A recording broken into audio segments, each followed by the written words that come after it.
اللہ الرحمن الرحیم۔ یوحنا عارف کے مکاشفے میں جس 10 سینگوں والے جانور کا ذکر ہے اس میں اور احادیث میں دجال کے فتنے سے متعلق بہت سی مماثلتیں پائی جاتی ہیں۔ اسے یہ اختیار دیا گیا کہ مقدسوں سے لڑے اور ان پر غالب آئے، اور اسے ہر قبیلہ اور امت، اہل زبان اور قوموں پر اختیار دیا گیا، بلکہ بہت بڑا کنٹرول، اور نیک لوگوں سے، یعنی کہ جو اللہ کی شریعت پر عمل کرنے والے ہیں، ان سے جنگ کرے۔ بائبل میں مذکور دونوں جانوروں کے متعلق بیان کیا گیا ہے کہ وہ مقدس لوگوں سے جنگ کریں گے اور ان پر کچھ عرصہ کے لیے غالب آئیں گے، اور احادیث نبوی کے مطابق دجال بھی مسلمانوں سے جنگ کرے گا۔ اب مسئلہ یہ ہے کہ یہ مقدس لوگ کون ہیں؟ عیسائی خود کو مقدس سمجھتے ہیں، جبکہ یہودی اپنے آپ کو مقدس مانتے ہیں، اور مسلمان خود کو مقدس سمجھتے ہیں۔ اگر ہم اس معاملے کا فیصلہ بائبل یا توریت ہی سے کر لیں تو یہ معاملہ واضح ہو جائے گا کہ مقدس کون ہے۔ بائبل اور توریت کے مطابق وہ لوگ مقدس اور نیک ہیں جو اللہ تعالیٰ کے ان 10 حکموں پر چلتے ہیں یا چلنے کی کوشش کرتے ہیں جو اللہ تعالیٰ نے حضرت موسیٰ علیہ السلام کو کوہ طور پر دیے، جو مندرجہ ذیل تھے۔ خدا کے معنی تو خود سے، لیکن اللہ تعالیٰ جو ہے بہتر نام ہے۔ نمبر 1، میرے آگے تو اور معبودوں کو نہ ماننا، یعنی کہ شرک نہیں کرنا۔ تو اپنے لیے کوئی تراشی ہوئی مورت نہ بنانا، نہ کسی چیز کی صورت بنانا جو آسمان میں یا نیچے پانی میں ہے۔ تو ان کے آگے سجدہ نہ کرنا اور نہ ان کی عبادت کرنا، کیونکہ میں خداوند تیرا خدا غیور خدا ہوں، اور جو مجھ سے عداوت کرتے ہیں ان کی اولاد کو تیسری اور چوتھی پشت تک باپ دادا کی بدکاری کی سزا دیتا ہوں، اور ہزاروں پر جو مجھ سے محبت کرتے ہیں اور میرے حکموں کو مانتے ہیں رحم کرتا ہوں۔ نمبر 3، تو خداوند اپنے خدا کا نام بے فائدہ نہ لینا، کیونکہ خداوند اس کو جو اس کا نام بے فائدہ لیتا ہے بے گناہ نہ ٹھہرائے گا۔ نمبر 4، تو خداوند اپنے خدا کے حکم کے مطابق سبت کے دن کو یاد کر کے پاک ماننا۔ 6 دن تک تو محنت کر کے اپنا سارا کام کاج کرنا، لیکن 7واں دن خداوند تیرے خدا کا سبت ہے۔ اس میں نہ تو کوئی کام کرے، نہ تیرا بیٹا، نہ تیری بیٹی، نہ تیرا غلام، نہ تیری لونڈی، نہ تیرا بیل، نہ تیرا گدھا، نہ تیرا اور کوئی جانور، اور نہ کوئی مسافر جو تیرے پھاٹکوں کے اندر ہو، تاکہ تیرا غلام اور تیری لونڈی بھی تیری طرح آرام کریں۔ اور یاد رکھنا کہ تو ملک مصر میں غلام تھا، اور وہاں سے خداوند تیرا خدا اپنے زور آور ہاتھ اور بلند بازو سے تجھ کو نکال لایا۔ اس لیے خداوند تیرے خدا نے تجھ کو سبت کے دن کو ماننے کا حکم دیا۔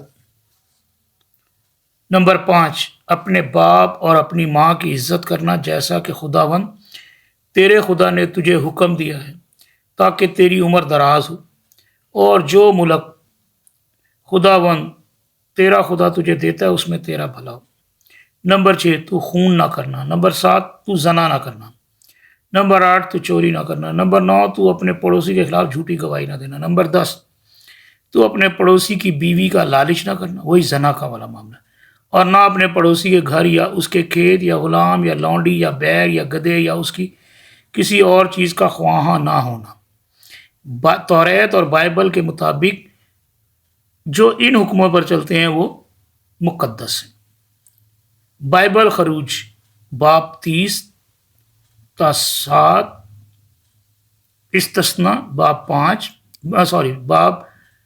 20 3 تا 17، استثنا باب 5 7 تا 21۔ یہودیوں اور عیسائیوں کے مطابق جو لوگ ان احکامات پر عمل کرتے ہیں یا انہیں مانتے ہیں وہ مقدس اور پاک ہیں۔ ہم مسلمان بھی ان تمام احکامات پر مکمل طور پر عمل کرتے ہیں، بلکہ یہودیوں اور عیسائیوں سے زیادہ بہتر طریقے سے عمل کرتے ہیں۔ یہ میں ان مسلمانوں کی کہہ رہا ہوں جو عمل کرتے ہیں۔ ہاں، البتہ سبت کے معاملے میں اختلاف ہے۔ یہودی ہفتے کے دن کو، عیسائی اتوار کو، اور مسلمان جمعہ کا دن کو مبارک سمجھتے ہیں۔ خدا کے حکموں پر عمل کرنے کے معاملے میں اگر تجزیہ کیا جائے تو سب سے زیادہ جو قوم خدا کی شریعت پر عمل کر رہی ہے وہ مسلمان قوم ہے، اور اگر ان 10 حکموں کو ہی لیا جائے تو یہودی اور عیسائی خدا تعالیٰ کے پہلے ہی حکم کی خلاف ورزی کرتے ہیں۔ یہودی حضرت عزیر علیہ السلام، دانیال نبی کو خدا تعالیٰ کا بیٹا مان کر، اور عیسائی حضرت عیسیٰ علیہ السلام کو خدا تعالیٰ کا بیٹا مان کر، کیونکہ یہ شرک ہے، سیدھا سیدھا پہلے ہی حکم کی خلاف ورزی کر دی،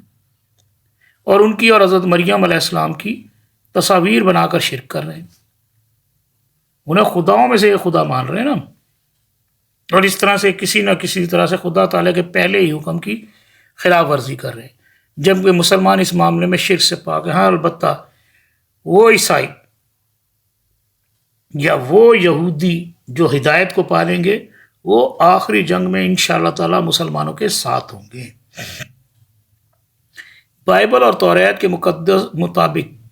مقدس لوگ وہ ہیں جو خدا تعالیٰ کے احکامات پر عمل کر رہے ہیں یا کرنے کی کوشش کرتے ہیں، اور اگر بائبل اور توریت کے پہلے 10 احکامات کا موازنہ مسلمانوں، عیسائیوں اور یہودیوں کے موجودہ طور طریقوں سے کریں تو مسلمان ان احکامات کے زیادہ پابند ملیں گے، اور موجودہ دور میں امریکہ اور اس کے اتحادی جہاں جہاں جنگ کرتے ہیں، اتحاد کر کے کرتے ہیں، بڑا ظلم کرتے ہیں،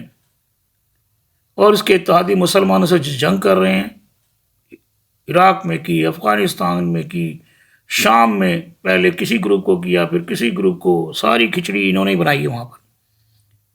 تو مسلمان ان احکامات کے زیادہ پابند ملیں گے، اور موجودہ دور میں امریکہ اور اس کے اتحادی مسلمانوں سے جو جنگ کر رہے ہیں، اس جنگ میں گو کہ کچھ وقت کے لیے وہ غالب آ رہے ہیں، لیکن آخر میں فتح مقدس لوگوں کو، نیک لوگوں کو، خدا کی شریعت پر عمل کرنے والے لوگوں کو، یعنی مسلمانوں کو ہی نصیب ہوگی، اور وہ عیسائی اور یہودی جو مسلمانوں کے ساتھ مل جائیں گے، ساتھ ملیں گے تو مسلمان ہو جائیں گے۔ مندرجہ بالا اقتباس میں ایک اور بات قابل غور ہے، ذکر ہے، وہ یہ کہ 10 سینگ والے حیوان کے بعد جو نیا حیوان نکلا، جس کو 10 سینگ والے حیوان نے اپنا پورا اختیار دے دیا تھا، اس نے سب لوگوں کے داہنے ہاتھ پر ایک ایک نشان کی چھاپ کرا دی، تاکہ اس کے سوا جس کے ہاتھ پر نشان نہ ہو خرید و فروخت نہ کر سکے۔ اس سے تو یہی اندازہ ہوتا ہے کہ وہ حکومت یا حکمران ان لوگوں پر عنایات کرے گی جو اس کی پیروی کریں گی، اور جو اس کی پیروی نہیں کریں گے ان کو معاشی طور پر تنگ کرے گا، اور ان کا معاشی یا یوں کہہ لیں کہ کاروباری بائیکاٹ کرے گا، اور جیسا کہ گزشتہ اقتباس میں بیان کیا جا چکا ہے کہ مقدس لوگ اس حیوان کی پیروی نہیں کریں گے، ایمان والے، اہل ایمان، کیونکہ وہ اس کے کفر کو پہچان لیں گے، اس کے دجل کو پہچان لیں گے، تو لازمی طور پر مقدس لوگ ہی اس کے زیر عتاب آئیں گے۔ آج امریکہ اور یورپین ممالک جس ملک پر چاہتے ہیں حملہ کر دیتے ہیں، پہلے بھی کرتے رہے، اب بھی یہی کر رہے ہیں، بچے، بوڑھے، عورتیں، جوان، عورتوں تک لاکھوں لوگ عراق میں مار دیے، لاکھوں افغانستان میں مار دیے بدماشی سے، اور کپڑے بڑے صاف ستھرے پہنے ہوں گے، حلیے اندر سے گندے، اور ان کے حملوں کے نتیجے میں زیادہ تر مسلمان ممالک اور مسلمان اقوام ہی زیر عتاب آ رہی۔ آج وہ جس ملک پر چاہتے ہیں اقتصادی پابندیاں لگا دیتے ہیں، دنیا کی تجارت پر ان کا قبضہ ہے۔ آج دنیا کا کوئی بھی ملک امریکہ اور یورپین کمیونٹی کے مرضی کے بغیر تجارت نہیں کرتا، جب مرضی چاہیں معاشی بائیکاٹ۔ انہوں نے ورلڈ بینک اور IMF کے ذریعے پوری دنیا کی معیشت کو اپنے شکنجے میں لے رکھا ہے،